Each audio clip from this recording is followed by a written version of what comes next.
Merci, déjà merci aux organisateurs, Pierre et Amélie, Amélie et Pierre en particulier. Amélie, bravo, enfin, c'est un joli travail et c'est un joli point final, je dirais presque, au travail mené depuis 3 ans qui n'a pas toujours été simple.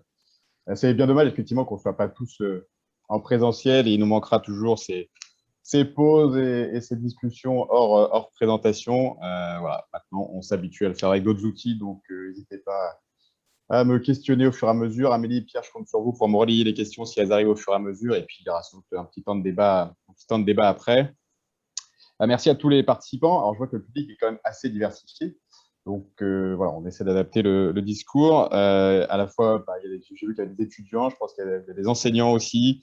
Il y a des professionnels, et c'est plutôt agréable, qui sont notamment certains pratiquants des circuits recirculés. J'ai dit ça, que ce soit en truite ou en aquaponie notamment. Donc, merci de votre présence et n'hésitez pas à intervenir et à témoigner de vos expériences aussi sur tous ces sujets. Sujet intéressant, hein, clairement, circuit recirculé, parce que derrière tout ça, vous l'avez vu, et Clémence a commencé à en parler. On parle quand même de développement, on parle de projet, on parle de perspective. Et pour ceux qui sont et comme moi maintenant, un peu plus ancien dans la filière, c'est quand même agréable de parler de développement et de perspective, notamment pour les professionnels, pour se projeter un peu dans l'avenir. Notamment, merci Clémence pour ta présentation, on voit des courbes ascendantes. Alors oui, certes, ce n'est pas exponentiel, hein, mais quand même, c'est toujours agréable de se mettre dans ces perspectives. Alors, tout n'est pas toujours simple, y compris au niveau réglementaire, et Clémence a fait un joli panorama. C'est jamais évident, et parfois on a l'impression qu'effectivement c'est un peu du développement contraint par rapport notamment à cette réglementation. Alors moi, je vais revenir sur certains points réglementaires évoqués par Clémence.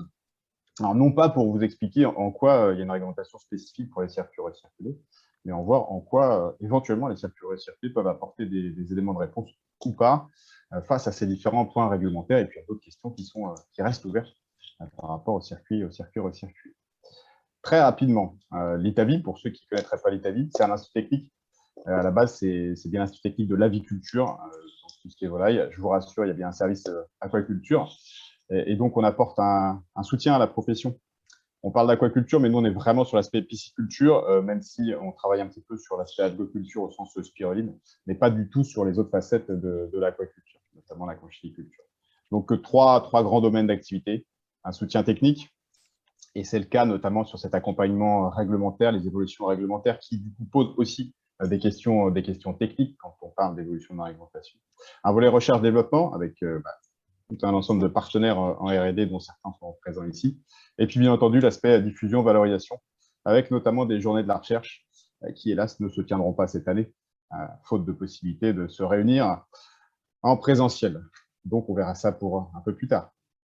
Donc voilà, 3 grands domaines d'activité, une équipe de 6 personnes maintenant au sein du service aquaculture. Et puis voilà, on est à l'interface entre guillemets entre plein de partenaires. On est amené à travailler en interaction avec tout un ensemble de partenaires, que ce soit l'enseignement, les administrations au niveau local, national, la recherche et bien entendu la profession, que ce soit au niveau national comme au niveau local. Donc, circuit recirculé, réglementation, forcément, je vais revenir très rapidement puisqu'il y aura des présentations détaillées après par Mathieu, Sébastien, Didier sur ce que sont les circuits recirculés, sur les aspects techniques. Mais avant de revenir sur des points réglementaires évoqués par Clémence, je devais aussi revenir sur ce que sont les circuits recirculés pour voir en quoi il y a des réponses ou pas, ou il y a des questionnements vis-à-vis de la réglementation. Puisque un système recirculé, ce n'est pas un seul système, c'est bien des systèmes avec des choix techniques derrière. Clémence l'a évoqué, le système majoritaire en eau douce, sachant que je vais faire un focus eau douce, mais on pourra se poser des questions si vous voulez après sur le volet eau de mer. Le système majoritaire en eau douce, c'est bien le système en dérivation d'un cours d'eau, avec une rivière, vous avez une prise d'eau, l'eau transite par le site et est intégralement restituée au milieu derrière. Ça, c'est le système majoritaire en eau douce. Bien entendu, vous avez des sites qui peuvent être approvisionnés par des forages, par des sources notamment, mais il y a toujours ce lien au milieu extérieur et cette dérivation, tout le temps, ce transit d'eau à l'intérieur du site avant cette restitution. Ce système dit en dérivation peut aussi avoir les prémices de ce qu'on appelle la recirculation, puisque parfois, il peut y avoir de l'eau qui est ramenée de la sortie de site jusqu'à l'entrée de site, dans des conditions qui le nécessitent, notamment en cas de baisse de débit, par exemple, dans le milieu. Donc, c'est déjà les prémices de la recirculation, avec parfois, et Clémence l'a évoqué tout à l'heure, des équipements qui font qu'on est amené à retraiter une partie de l'eau en sortie du site, soit parce qu'il y a des contraintes réglementaires qui le nécessitent, soit parce qu'on retraite pour ramener en amont, etc. Et pas à pas, on peut aller vers un système recirculé avec biofiltration qui vous sera présenté en détail par les autres intervenants. C'est un nouveau système, effectivement, c'est une autre approche du coup du système d'élevage, mais on peut voir une évolution, une vision progressive du système majoritaire circuit dit ouvert par dérivation jusqu'à un circuit dit recirculé. Donc, bien entendu, il y a un gradient entre tout ça et il y a bien des systèmes avec derrière des équipements et des choix techniques. Très rapidement, et ça, c'est pas pour vous revenir dans le détail, puisque les intervenants après le feront, c'est pour vous montrer que le système dit recirculé, avec cette partie filtration mécanique, cette partie filtration biologique, qui répondent à différents enjeux au sein du système pour avoir cette boucle de filtration et de biofiltration avec le cœur du système de biofiltre, il y a quand même un lien avec le milieu extérieur. Bien entendu, il y a un apport d'eau neuve, il y a aussi des sorties. Et je n'évoque pas toutes les sorties du système-là, mais en l'occurrence, il y a une entrée d'eau, il y aura une sortie d'eau dans la majorité des systèmes. Et il y aura aussi éventuellement extraction de certaines matières, comme ce qu'on appelle communément les bouts issus du système, qui sont extraits. Donc, il y a bien un lien avec ce milieu extérieur. Et donc, Clémence a montré tout à l'heure ce lien avec ce milieu extérieur, forcément. Et il y aura des questionnements réglementaires par rapport à tout ça. Le système n'est pas totalement indépendant.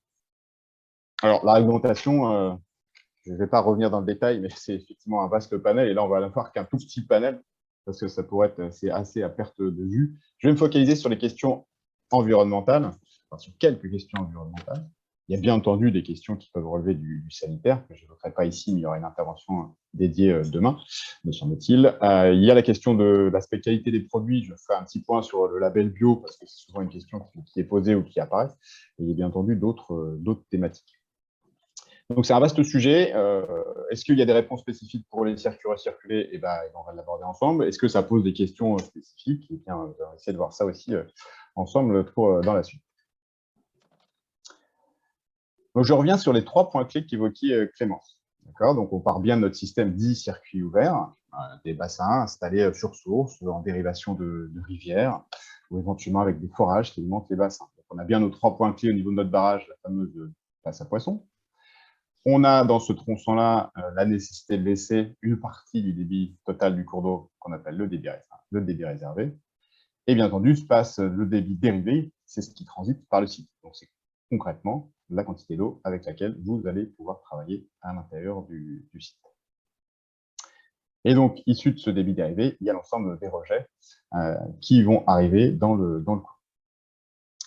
Par rapport à ces trois points clés, se pose du coup la question en quoi circuit recirculé apporte ou non des éléments de réponse ou permet de lever certaines contraintes qui sont des contraintes d'autant plus complexes quand vous avez un dossier à déposer, quand vous avez un dossier à renouveler pour l'autorisation d'une pisciculture, puisque Clémence l'a rappelé, ce sont des enjeux qui évoluent, ce sont des textes qui évoluent et qui sont parfois compliqués à appréhender, d'autant plus qu'ils ne sont pas constitués à la base pour l'activité de pisciculture. C'est bien des textes dans le code de l'environnement qui vise une protection des milieux, une gestion des milieux.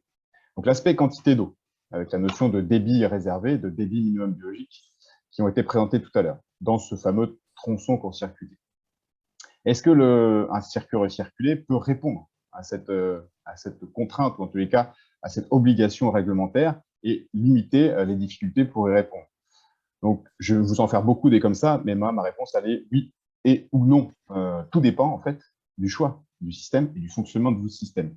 Je l'évoquais tout à l'heure, c'est que vous avez différentes possibilités de mise en place d'un système recirculé, avec ces différents gradients. Soit vous partez de votre système circuit en dérivation tel qu'il existe classiquement, auquel vous pouvez greffer des éléments techniques d'un circuit recirculé. Et donc, vous pouvez rester dans un système avec une dérivation, tout en fonctionnant technologiquement avec des éléments d'un circuit recirculé, ce qui vous rend moins dépendant, certes, de la quantité d'eau à l'amont, mais vous laissera quand même dépendant de l'eau à l'entrée, puisque dans mon petit schéma, il y a bien un apport d'eau neuve dans votre système, donc nécessairement, il y aura une entrée d'eau dans votre système.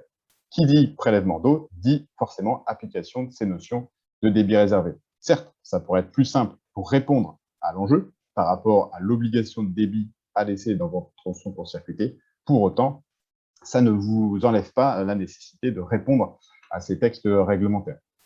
Ça, c'est dans le cadre d'un circuit dit en dérivation qui va peut-être s'orienter vers une technologie type circuit recirculé. On met de côté l'aspect circuit recirculé, entre guillemets, hors sol, qui peut être constitué et s'affranchir clairement d'un milieu type cours d'eau pour son approvisionnement en eau. Soit parce que vous allez faire appel à un forage, soit parce que dans des cas plus poussés, vous pouvez éventuellement chercher à travailler avec de l'eau de pluie récupérée, par exemple, soit pourquoi pas, vous pouvez aussi fonctionner avec de l'eau issue du réseau d'eau potable. Ça peut poser d'autres questions, mais c'est des gradients possibles pour aller jusqu'à des circuits recirculés par rapport à l'eau d'entrée dans le système. Sur la continuité écologique, pareil, je vais vous en faire une encore, oui et ou non, pourquoi pas. Ça peut vous affranchir de la nécessité d'avoir un barrage, puisque le barrage permet de maintenir cette dérivation. Mais qui dit barrage dit continuité écologique, comme l'a évoqué Clémence tout à l'heure, à la fois pour pouvoir faire remonter, transiter les poissons dans le cours d'eau, mais aussi il faut gérer les sédiments qui risquent de s'accumuler à le long de votre barrage. Donc il y a plusieurs enjeux et plusieurs obligations réglementaires quand il y a un barrage. Ce barrage peut être nécessaire pour vous permettre de maintenir votre dérivation dans le site. Donc si même vous vous orientez vers un fonctionnement type circuit recirculé avec dérivation, il faudra un barrage, même si ce n'est pas pour fonctionner toute l'année, par exemple, en circuit recirculé. Vous pouvez avoir des modes alternatifs à la fois circuit recirculé et circuit ouvert. Donc, qui dit barrage dit effectivement continuité écologique. Là encore, en fonction de la conception de votre système et du besoin en eau pour faire fonctionner votre système, il y a peut-être possibilité de s'affranchir du barrage et donc, pourquoi pas sur un site existant, de supprimer le barrage en fonction de votre besoin en eau à l'amont, tout simplement, par exemple, en pompant directement dans un cours d'eau, par exemple, pour approvisionner votre système recirculé. Donc là encore, sur la question quantité d'eau, continuité écologique, les systèmes recirculés offrent des possibilités pour s'affranchir, entre guillemets, de ces contraintes-là, tout en devant quand même y répondre lors d'un dépôt de dossier, par exemple, sur un système en dérivation qui passerait en circuit recirculé. Ce sera sans doute plus simple, mais ça n'empêche de devoir y répondre et le présenter dans un dossier. Donc, quantité d'eau, continuité écologique. La question rejet, avec l'atteinte du bon état écologique des cours d'eau, tout ça étant lié encore une fois à un panel de textes réglementaires qui ne sont pas totalement spécifiques à la pisciculture, puisqu'il y a des objectifs de bonne atteinte, bon état des eaux. Il y a des questions aussi qui apparaissent clairement en fonction de l'approche des dossiers, c'est la question un peu plus vaste et vague de sensibilité des milieux qui peut faire basculer vos dossiers d'un côté ou de l'autre.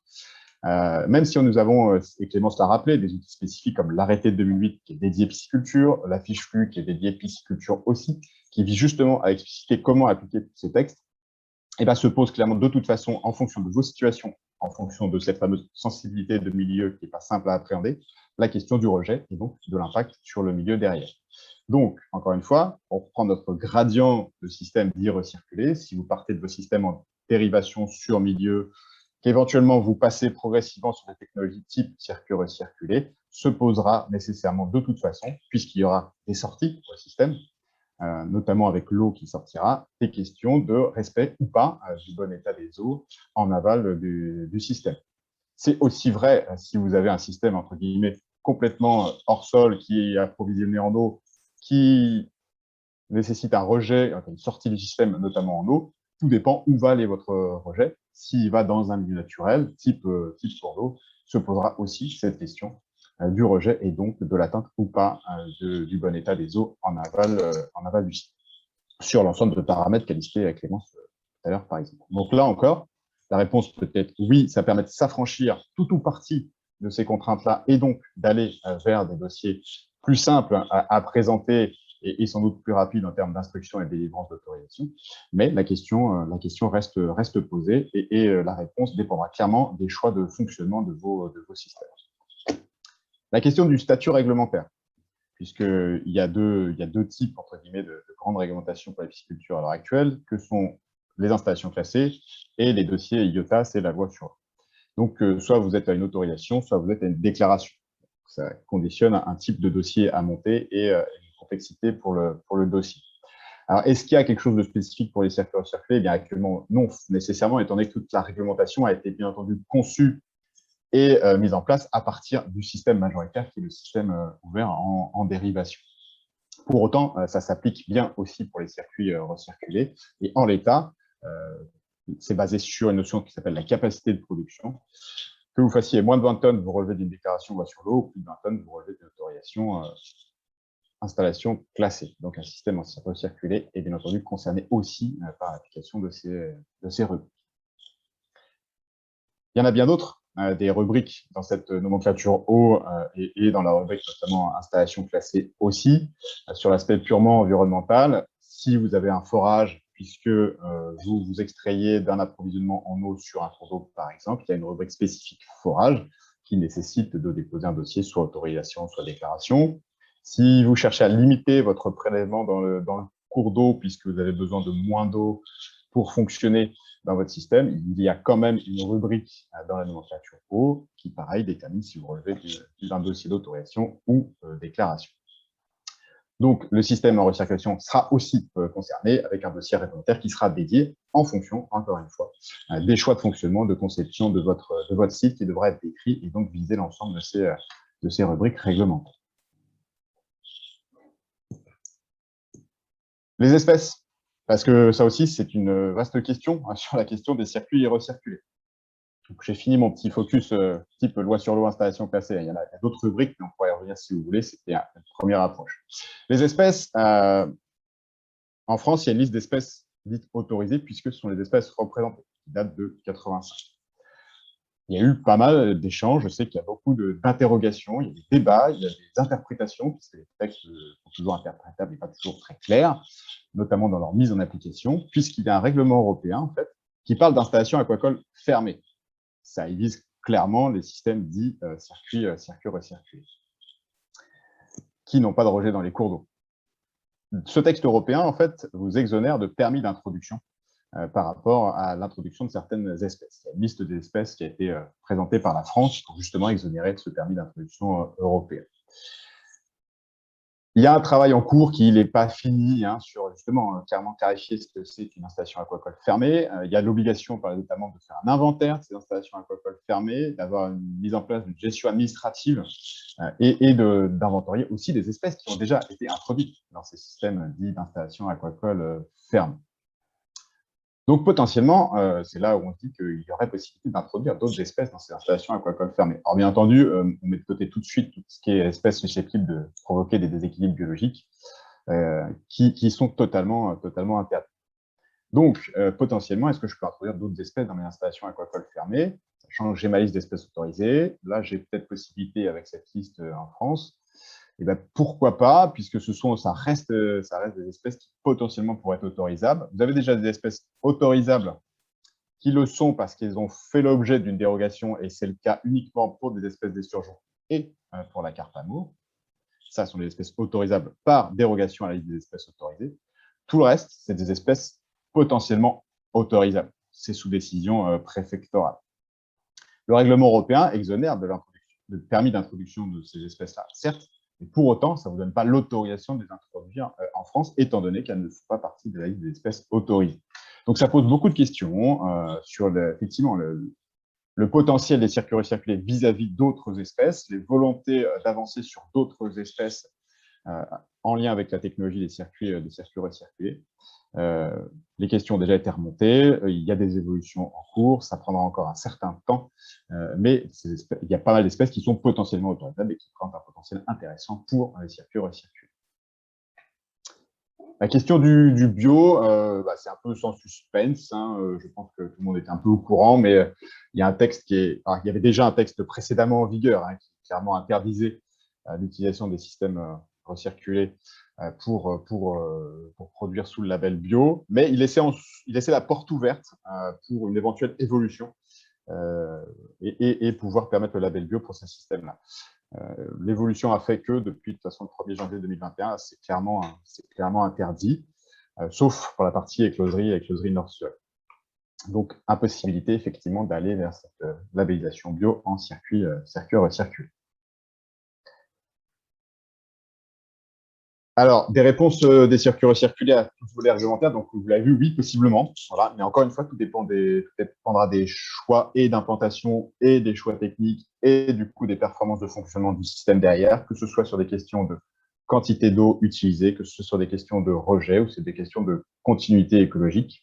Il y a bien entendu de nombreux autres enjeux à questionner, au-delà de ces aspects eau, continuité écologique. Et Clémence l'a évoqué tout à l'heure, il y a d'autres enjeux liés à l'environnement, avec ces aspects réchauffement climatique, modification hydrologique. Quand on voit les courbes de débit et puis les échéances à 10, 20, 30 ans sur ces courbes débit-température, pluviométrie, ça pose question. Et là, c'est des questions au-delà de l'aspect réglementaire. Ce sont d'autres réponses que potentiellement peuvent apporter les circuits recirculés. Des réponses à des enjeux de développement, eh bien, sans doute que oui, quand on voit effectivement à la fois ces contraintes réglementaires, ces enjeux environnementaux, ça peut répondre à des enjeux de développement par rapport aussi à cette demande du marché, la demande des consommateurs par rapport à la production et à la production en France vis-à-vis des imports notamment. Des réponses à des enjeux techniques et d'optimisation des systèmes d'élevage, très certainement, et je pense que les intervenants suivants vous en font la démonstration. Des réponses à des attentes sociétales, pourquoi pas, la question est posée, et j'aurai l'occasion d'y revenir un peu demain dans l'autre présentation. Voilà, tout ça est quand même... on l'a écrit un peu tout ça dans le cadre d'une étude qui a été publiée à la demande de France Agrimaire, qui avait commandé cette étude qu'on a menée avec le cabinet Via Aqua. Et je présenterai notamment demain des éléments sur l'aspect acceptabilité, questionnement des consommateurs et des utilisateurs des circuits recirculés, au-delà de ces questions purement réglementaires. Voilà pour ce tour d'horizon. Je chercherai à ne pas trop rentrer dans le détail. N'hésitez pas s'il y a des questions pour la suite. Je crois qu'il y a quelques précisions. Si j'ai bien vu les réponses, on a un peu de temps, donc on peut prendre ce temps-là. Pascal Trintignac précise que ça concerne essentiellement la carpe amour, seul l'amour blanc autorisé sous condition, pas l'amour argenté. Oui, c'est ce que j'ai dit, oui. D'accord. Bon, c'est ce que j'ai mis aussi sur la diapo, carpe amour. Eh ben, tout est confirmé. Et Jean Ruche également qui précise que le nouvel règlement bio européen sera applicable au 1er janvier 2022. Oui, c'est vrai qu'ils ont décalé, effectivement. Mais ce qui ne change rien au fond du problème, effectivement. Ce qui ne change rien. Mais bon, c'est une précision. Après, voilà, nous n'avons pas de questions particulières. Et notamment, je ne sais pas si Gildas Gauthier est présent dans les participants, mais il avait notamment une question sur le bio, où tu as pu y répondre, notamment assez précisément. Mais voilà, s'il a d'autres questions plus précises, ça pourrait être proposé et présenté lors des 20 minutes de questions qui auront lieu après la présentation de Mathieu Gommet. Donc, si tout le monde est bon et si je ne vois pas de main levée, on peut passer à Mathieu si ça te va. Ah, à part si j'ai un étudiant qui veut poser une question rapidement, vas-y. Pourquoi en circuit recirculé, on peut pas faire de bio à part les conditions d'instrument? Alors, la question, tu l'as entendue ou pas? Non, on n'a pas entendu la question. Il vaut mieux que tu la poses, Amélie, à mon avis. Je vais reposer la question. Donc, il se pose la question pourquoi on ne peut pas faire de bio en circuit recirculé, hormis en partie écloserie? C'est bien. En nurserie. Est-ce que c'est possible? Est-ce que c'est une question, Aurélien? Pourquoi c'est pas possible en grossissement, c'est ça la question? Oui, c'est ça. En gros, en nurserie, on peut faire du bio en circuit recirculé, mais pas en partie grossissement, quoi. Eh ben, le fondement, je ne connais pas exactement, si ce n'est que c'est une certaine vision, on va dire, du bio, je pense, voilà, qui interdit des systèmes trop techniques et trop poussés, puisque à l'époque, c'était lié aussi à l'aspect oxygénation dans les systèmes recirculés, dans les premiers cahiers des charges, c'est pour ça que c'était interdit.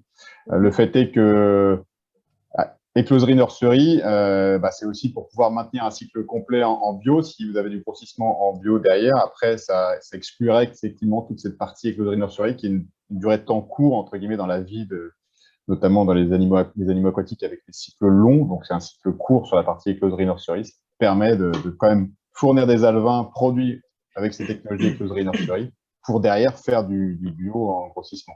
Mais au-delà de ça, c'est uniquement une vision et du lobbying par rapport à des cahiers des charges entre pays. D'accord.